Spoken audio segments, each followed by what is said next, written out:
তখন থেকে মহারাজ কি লিখছেন খাতায়? মনে হচ্ছে সকাল থেকে চিন্তা ওনার মাথায়। হ্যাঁ, তাই মনে হচ্ছে। আমাদের সাথে কোনো কথাই বলছেন না, শুধু লিখে চলেছেন। একজন মানুষ মনোযোগ দিয়ে কাজ করছেন আর তোমরা ক্রমাগত বকে চলেছো। না, আসলে মহারাজ কি কারণে চিন্তিত সেটা জানতে না পারলে আমাদেরও চিন্তা হয় বই কি। হুম অর্থ বুঝলে, অর্থ। রাজকোষের অবস্থা খুবই খারাপ, আর সামনেই তো শিবরাত্রি পুজো। কিভাবে যে কি হবে কিছুই বুঝতে পারছি না। মহারাজ, এরকম হলে এবারে কিভাবে পুজো হবে? শিবরাত্রির পুজোয় তো অনেক খরচ। এত লোকজন আসেন, তাদের জন্য ভোগের প্রসাদের ব্যবস্থা করা তো মুখের কথা নয়। এবার তোমাদের সবাইকে দায়িত্ব নিতে হবে। আমরা সবাই। কি দায়িত্ব মহারাজ? আমি গতকাল তোমাদের রানীমার সাথে এই ব্যাপারে কথা বলেছি। রানীমা কি বললেন মহারাজ? দেখো, তোমরা সব সভাসদেরা যদি মুক্ত হস্তে দান করো, আর রাজকোষ থেকেও যতটা সম্ভব অর্থ সাহায্য দিয়ে এবারে পুজো এবং ভোগের আয়োজন তাহলে সুসম্পন্ন করা যাবে। দানের চেয়ে বড় পুণ্যকর্ম আর কি আছে? যে সভাসদ সবচেয়ে বেশি দান করবে তাকে পরে কিছু অর্থ সাম্মানিক হিসেবে দেওয়া হবে। আচ্ছা মহারাজ। তাহলে আজ রাজসভার আলোচনা এইটুকুই রইল, বাকি কথা পরে হবে। বলি গিন্নি, আমি খুব সমস্যার মধ্যে আছি বুঝলে। হ্যাঁ, তোমার তো অর্থের টান ধরলেই আমার কথা মনে পড়ে গো। কি করে বুঝলে? বাবা, বুঝবো না? এতদিন ধরে তোমার সাথে সংসার করছি, তাও বুঝবো না? আমি কি আজকাল আর তোমার কাছে চাই বলো? আমার মা আমার নাম রেখেছিল পার্বতী, আর বলেছিল দেখিস তুই ভগবান শিবের মতন বর পাবি। তোমাকে পেয়েছি, কিন্তু সাথে পেয়েছি অভাব। হ্যাঁ, সে যতই অভাব হোক, মন্ত্রী মশাইয়ের মতো স্বভাব তো নষ্ট করিনি গিন্নি। সেই জন্যেই তো তোমার সংসারে পড়ে আছি গো, নইলে কবে এই চাল চুলোহীন সংসার ছেড়ে চলে যেতুম। হ্যাঁ, বলছি শোনো না, ওই কিছু মোহরের খুব দরকার। এবার মন্দিরে শিবরাত্রির পুজো হবে, কিন্তু মহারাজ তেমন খরচ করতে পারবেন না। তাই তাই কি? তাই আমাদের সব সভাসদদের বলেছেন দান করবার জন্য। এই দেখো, আমার যা গয়নাগাটি ছিল সবই তো বন্ধক রাখা আছে, নইলে বলতাম। আরে বাবা, সে তো জানি, কিন্তু আর কোনো উপায় নেই। কি বলি বলো তো? দেখি কি করা যায়। আরে বাবা রে বাবা, এত চিন্তা ভাবনা না করে বাবা মহাদেবের ওপর ভরসা রাখো গো, উনি কোনো একটা পথ দেখাবেন। দেখো, দেখা যাক গিন্নি, উনি এখন আমার আশা ভরসা।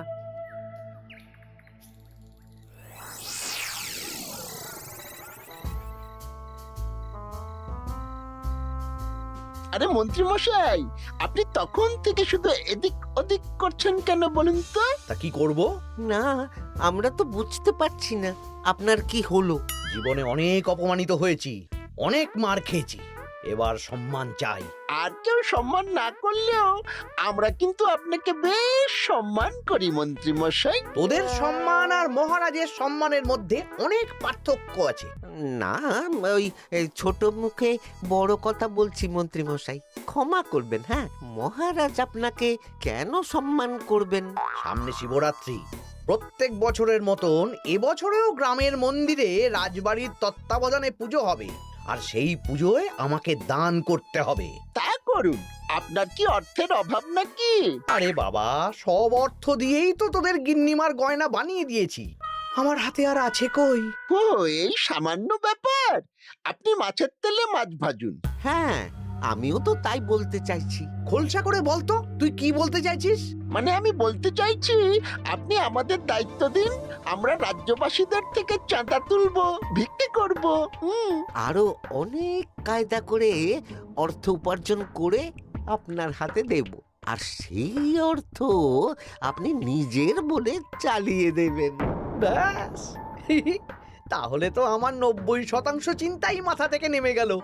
ব্যাস, আর কোনো চিন্তা নেই।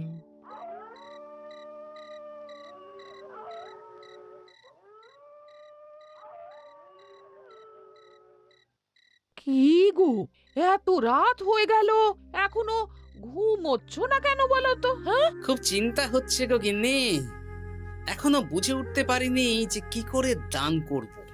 শুধু অর্থদানই কি দান নাকি গো? শিব ঠাকুর তো আমাদের প্রত্যেকের মধ্যেই রয়েছেন গো। হ্যাঁ, তা তো তিনি আছেন। তুমি বরং ভক্তদের সহযোগিতা করো। পুজোর দিন ভক্তরা দূর থেকে যাতে মন্দিরে আসতে পারে সেই ব্যবস্থা করো। মন্দির প্রাঙ্গণ পরিষ্কার পরিচ্ছন্ন রাখো। হ্যাঁ, ঠিক বলেছো গিন্নি, এটা তুমি ঠিক বলেছো।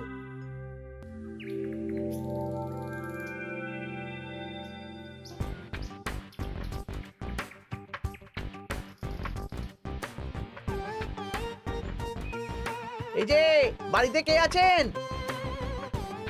মন্ত্রী মশাই বলুন। হ্যাঁ, তা প্রত্যেক বছরের মতন এই বছরেও তো শিবরাত্রি উপলক্ষে মন্দিরে পুজো হচ্ছে, জানেন তো? হ্যাঁ, সে তো জানি, কিন্তু আমার গিন্নির পায়ে এত ব্যথা যে এবারে আর জল ঢালতে যেতে পারবে বলে তো মনে হয় না। তাতে কি, আপনি দান করুন, বাবা দূর থেকে আশীর্বাদ দিয়ে দেবেন। দান? তা কিসের দান? এত ধুমধাম করে পুজো হবে, তার দান। এ কি, এতদিন ধরে মন্দিরে তো দান দেওয়ার কোনো ব্যাপার ছিল না। এবার আছে। দান করা সবচেয়ে বড় ধর্ম। আহ, আমরা বুড়ো বুড়ি খুব অল্প অর্থে সংসার চালাই। আমাদের ছেলে যেটুকু পাঠায় তা দিয়েই চালাই। আমরা আর কি দান করব মন্ত্রী মশাই? দরকার হলে কদিন না খেয়ে থাকবেন, বাবার নামে উপোস করবেন, আর যে দান করবে না আমি তাকে এই রাজ্যে থাকতে দেব না। ওরে বাবা রে, দিচ্ছি দিচ্ছি দিচ্ছি। আর শুনুন, এই দানের ব্যাপারটা যেন পাঁচ কান না হয়, নইলে কিন্তু। ওরে বাবা, না না না, ঠিক আছে ঠিক আছে। আজকে সারাদিনে ভালোই রোজগার হয়েছে, কি বলিস বটা? হ্যাঁ, কালকে আবার সারাদিন চাঁদা তোলা হবে। চাঁদা নয়, বল চাঁদার নামে দান তুলছি। হ্যাঁ, আর যা ভয় দেখাচ্ছি, কেউ ভয় মুখ খুলবে না। সেই তো চাই। এরকম চলতে থাকলেই আমাকে সেরার সেরা দানি হওয়া থেকে কেউ আটকাতে পারবে না। এই তুমি এই ভর দুপুরে বস্তা কাঁধে নিয়ে কোথায় যাচ্ছ গো? একটু জঙ্গলের দিকে যাচ্ছে গিন্নি, শুকনো কাঠ নিয়ে আসি। পুজোর দিন তো ভোগের রান্না করতে জ্বালানি লাগবে, দেখি শুকনো কাঠ নিয়ে রাজবাড়িতে দিয়ে আসবো। বেশ বেশ বেশ, যাও। হে দেবাদিদেব মহাদেব, তুমি একটু দেখো বাবা।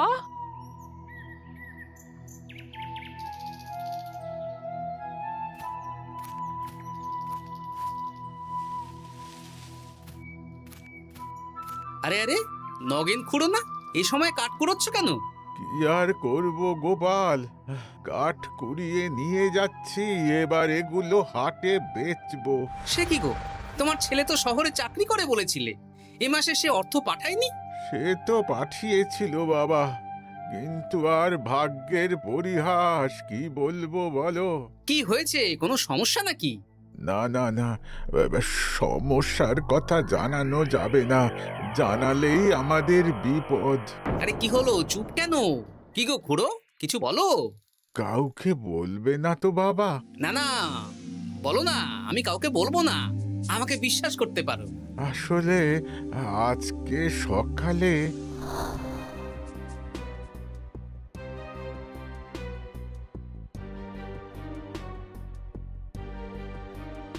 হ্যাঁ, মন্ত্রী মশাই? হ্যাঁ, শুধু আমাদের বাড়ি থেকে না, গ্রামের সব বাড়ি থেকে তুলেছে। ঠিক আছে খুড়ো, তুমি নিশ্চিন্তে থাকো। আর আমার চিন্তার শেষ নেই। আমার গিন্নির কদিন ধরে এত পায়ে ব্যথা যে এবারে অতটা হেঁটে মন্দিরে বাবার মাথায় দুধ ঢালতে যেতে পারবে না। ঠিক আছে, তুমি একদম চিন্তা করো না, আমি দেখছি কি করা যায়।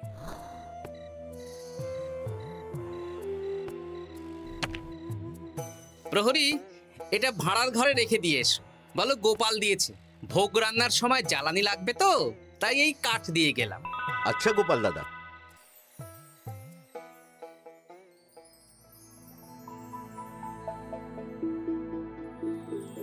তারপর সবাই কিছু অর্থের যোগান করতে পারলে মহারাজ, আমি 5 মোহর অর্থ সাহায্য করতে চাই। আমিও 5 মোহর মহারাজ। বেশ। গোপাল, মহারাজ, এখন আমার হাত একদম খালি, তাই আমি অন্যভাবে সহযোগিতা করার চেষ্টা করছি। কিরকম? এই তো গতকাল আমি 1 বস্তা কাঠ দিয়ে গিয়েছি, আজকে আরো দেব। তারপর আগামীকাল মন্দির চত্বর পরিষ্কার করব, আগাছা পরিষ্কার করব, পুজোর দিন ভিড় সামলাবো, যারা দূর থেকে আসবে তাদের একটা গরুর গাড়ি করে নিয়ে আসবো। আচ্ছা, বেশ বেশ, কর। মন্ত্রী, মহারাজ, এই নিন। এতে 200 মোহর আছে, আমি আরো দান করব, আপনি কোনো চিন্তা করবেন না মহারাজ। বাহ বাহ বাহ বাহ বাহ, এ তো বিশাল ব্যাপার। আমি জীবনে অনেক পাপ করেছি, তাই এখন দান করে একটু যদি পুণ্য লাভ হয় সেটাই আশা। বেশ বেশ। পণ্ডিত, তুমি আর রাজবৈদ্য তাহলে পুজোর দশকর্মা দ্রব্যাদি কেনাকাটা শুরু করো। এখন ধারে নিয়ে আসবে, পুজোর পরে সব শোধ করে দেওয়া হবে। আচ্ছা মহারাজ, ঠিক আছে।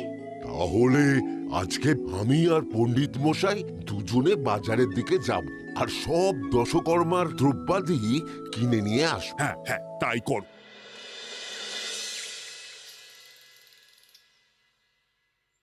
এই ঘটা পুঁটির বাবা একটা কানা করিও চাঁদা দেয়নি। হ্যাঁ, আমার মাথায় একটা বুদ্ধি আছে। কি বুদ্ধি? দেখ, ওদের বাড়ির বাইরে একটা শাড়ি ঝুলছে। শাড়িটা দেখে খুব একটা ওই পুরানো মনে হচ্ছে না। ওটা হাত সাফাই করে বাজারে বেচে যা অর্থ পাবো সেটাই মন্ত্রী মশাইকে দেব, তাই তো? একদম তাই।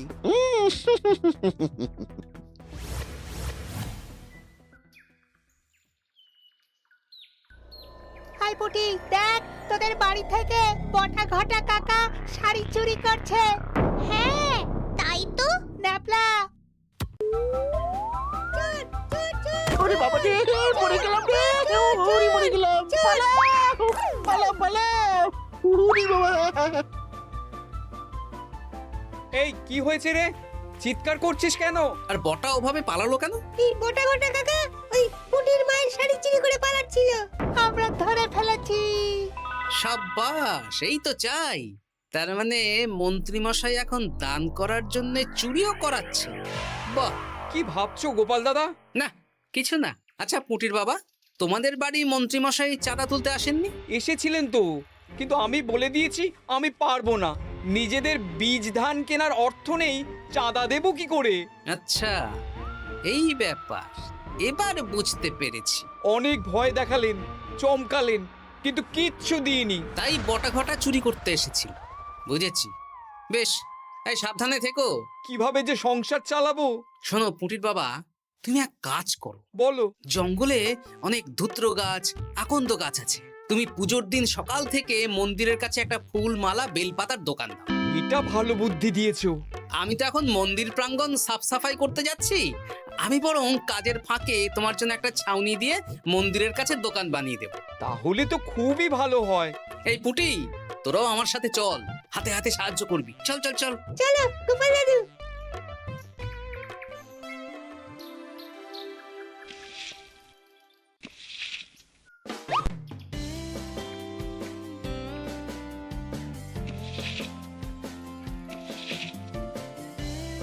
দাদু, এই জায়গাটা গর্ত আছে, তাই মাটি নিয়ে এলাম। এই তো বুদ্ধিমান ছেলে, এবার ঢেলে দে। ব্যাস, এখানটা এবার ঠিক হয়ে গেল। দেখি এবার মন্দিরের পিছনের দিকটা একটু পরিষ্কার করে দিই।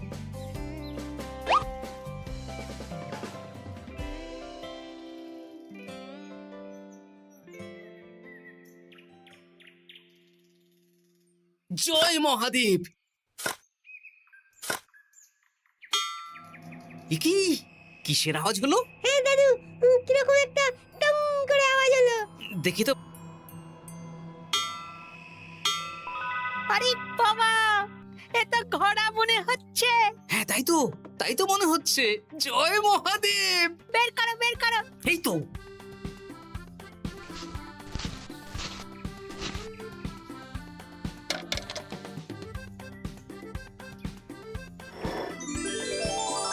ও দাদু, এ তো সোনার মোহর। জয় মহাদেব, তুমি সত্যি আছো প্রভু। তুমি সত্যি আছো? একই দাদু, তুমি কাঁদছো কেন? সবই মহাদেবের কৃপা। মহারাজ বলেছিলেন দান করতে, মহাদেব নিজেই নিজের পুজোর ব্যবস্থা করে নিলেন রে। হ্যাঁ, তাই তো দেখছি দাদু। তবে শোন, এই কথাটা কাউকে বলিস না। আচ্ছা গোপাল দাদু, আমরা কাউকে বলবো না। হ্যাঁ।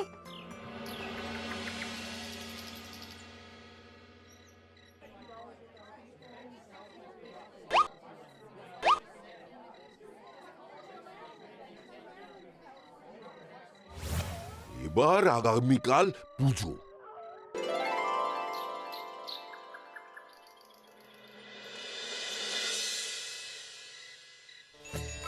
জয় শিব শম্ভু, হর হর মহাদেব।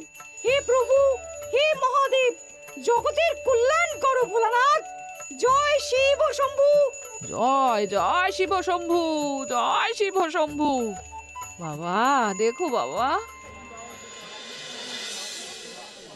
বাহ বাহ বাহ বাহ, এই তো সব ভালোই হচ্ছে। ভালো তো হবেই মহারাজ। আমি যা দান করেছি, পুজো পাঠ এবারে ধুমধাম করে হবে। দান করে অত অহংকার করতে নেই মন্ত্রী। এক হাতে দান করলে আরেক হাতকে জানাতে নেই, বুঝলে? বুঝেছি মহারাজ।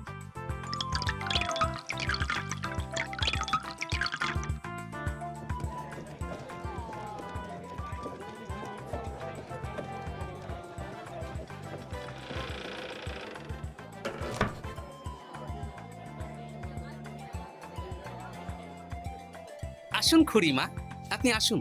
সত্যি গোপাল, তোমার মতো মানুষ হয় না। আমার পায়ে বড় ব্যথা, ভেবেছিলাম এই বছর হয়তো মন্দিরে আসতেই পারবো না। আহা, আমি তো আপনার ছেলের মতন। আর কাল আবার আসতে হবে, বড় মাঠে ভোগের আয়োজন আছে, গাড়ি পাঠিয়ে দেব, কেমন? বেঁচে থাকো বাবা, বেঁচে থাকো। দেখো দেখো গোপালকে দেখো, ও হয়তো অর্থ সাহায্য করেনি, কিন্তু অন্যভাবে কত সাহায্য করছে। এই মন্দির প্রাঙ্গণ থেকে সব আগাছা পরিষ্কার করেছে। মহারাজ, আপনার সাথে কিছু কথা আছে। কি কথা? এখানে বলা যাবে না, যা বলবো আড়ালে। আচ্ছা চল।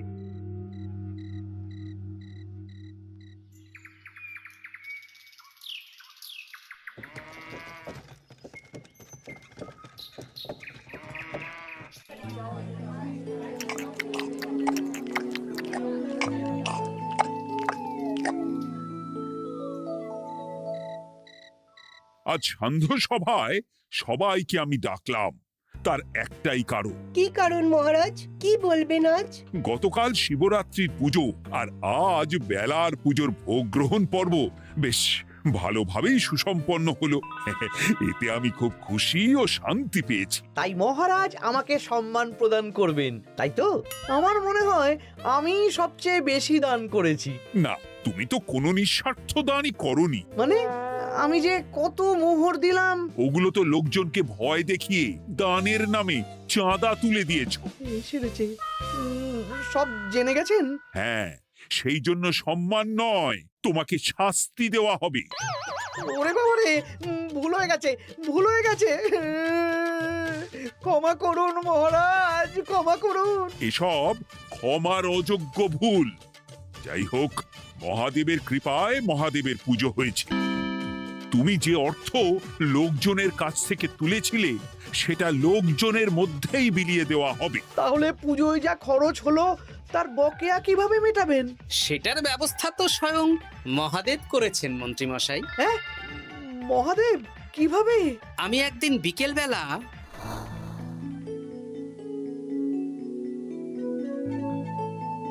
ওরে বাবা, এক ঘোড়া সোনার মোহর। হ্যাঁ, এক ঘোড়া সব মহারাজকে দিয়ে দিয়েছি। আর এই দান সংক্রান্ত যে অর্থ সাম্মানিকের কথা বলেছিলাম তা পাবে গোপাল। ধন্যবাদ মহারাজ। তবে মন্ত্রী মশাই যে অর্থ লোকজনের কাছ থেকে বলপূর্বক তুলেছেন সেটা দিয়ে গরিব চাষি ভাইদের বীজ কেনার অর্থ দান করা হবে। আর মহাদেবের কৃপায় যে এক খড়া মোহর পাওয়া গেছে তা দিয়ে বকেয়া মেটানো হবে। সাবাস গোপাল, সাবাস। এই না হলে আমার গোপাল। সাধু সাধু। আর মন্ত্রী মশাইকে কি করা হবে? ওকে কাল শাস্তি দেওয়া হবে।